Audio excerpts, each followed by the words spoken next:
YouTube अव्हां जे ख़्वाब खे पूरो करण लाइ बहितरीन प्लेटफॉर्म आहे। ही डिजिटल दौर आहे जिते हर को तेज़ीअ सां अॻिते वधणु चाहे थो। जॾहिं कमाईअ जी ॻाल्हि अचे थी त माण्हू डिजिटल नेटवर्क जी आमदनी खे वधीक तरजीह ॾींदा आहिनि। इन जे ज़रिए अव्हां घटि वक़्त में वधीक पैसा कमाए सघो था। पाकिस्तान समेत सॼी दुनिया में लखें यूट्यूबर्स घर वेठे मुख़्तलिफ़ मौज़ूअनि ते वीडियोज़ ठाहे यूट्यूब ते अपलोड कंदा आहिनि ऐं लखें डॉलर कमाईंदा आहिनि। स्पॉन्सरशिप खां वेंदे वापारी सामान विकिरो करण ताईं यूट्यूबर केतिरनि ई तरीक़नि सां कमाइनि था। यूट्यूबर्स मुख़्तलिफ़ तरीक़नि सां पैसा कमाए सघनि था, जिन में शयुनि जो विकिरो स्पॉन्सरशिप शामिल आहिनि। जॾहिं त गूगल इश्तिहार हिकु नओं तरीक़ो आहे जेको संदन आमदनीअ में वाध करे थो। सोशल मीडिया ते मवाद तख़लीक़ कंदड़ यूट्यूबर्स गूगल जे इश्तिहारनि जो इस्तेमालु कंदे पंहिंजनि वीडियोज़ खे मोनेटाइज़ करे सघनि था। जेकॾहिं अव्हां यूट्यूब तां सिधी रीति आमदनी शुरू करणु चाहियो था त अव्हां जे यूट्यूब अकाउंट में घटि 1000 सब्सक्राइबर ऐं वीडियोज़ ते 4000 व्यूज़ लाज़मी हुजणु घुरिजनि। इन खां पोइ अव्हां यूट्यूब पार्टनर प्रोग्राम लाइ दरख़्वास्त ॾेई सघो था, जंहिं ज़रिए क्रिएटर्स इश्तिहारनि,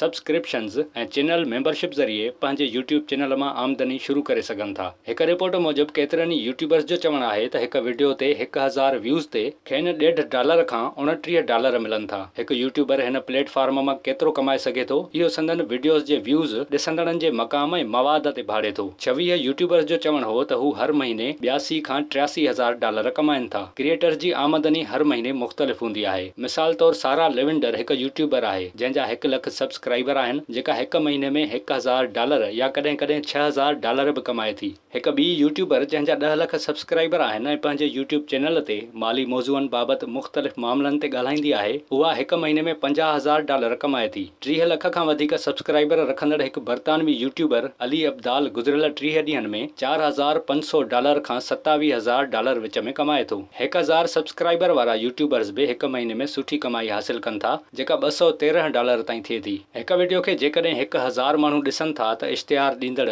यूट्यूबर खे हिकु मख़सूस रक़म जी शरह अदा कनि था, जंहिं बाद यूट्यूब उन जो 45% हिसो वठे थो ऐं क्रिएटर खे बाक़ी 55% हिसो मिले थो। हिकु वीडियो खे जेकॾहिं 1000 माण्हुनि ॾिठो त यूट्यूबर $1.5 खां $29 कमाए सघे थो। हिकु वीडियो ते 1 लख व्यूज़ वारनि यूट्यूबर्स जी आमदनी गूगल जे इश्तिहारनि, वीडियोज़ जे मवाद ऐं ॾिसण वारनि ते भाड़े थी। यूट्यूबर हिन वीडियो मां केतिरी रक़म कमाए सघनि था, इहो ॾिसण जे वक़्त, वीडियोज़ जे दौरानिए, मवाद ऐं ॿियनि अमलनि ते हूंदो आहे। टेक्नोलॉजी कंपनी गूगल जी मिल्कियत यूट्यूब पंहिंजो प्लेटफॉर्म इस्तेमालु कंदड़ वीडियो मेकर्स खे संदन ख़िदमतुनि ऐं कारकर्दगी जे एतिराफ़ में मुख़्तलिफ़ सहूलतूं ऐं एज़ाज़ ॾिए थो। 10 लख सब्सक्राइबर रखंदड़ चैनल्स खे गोल्ड प्ले बटन ॾिनो वेंदो आहे। हिन ते सोन जो पाणी चढ़ियल हूंदो आहे, जंहिं ते चैनल जो नालो बि लिखियलु हूंदो आहे। नई पॉलिसी तहत कारकर्दगी जी वाखाण करण लाइ यूट्यूब जे चीफ एग्ज़ीक्यूटिव जी सही वारो ख़त बि ॾिनो वेंदो आहे।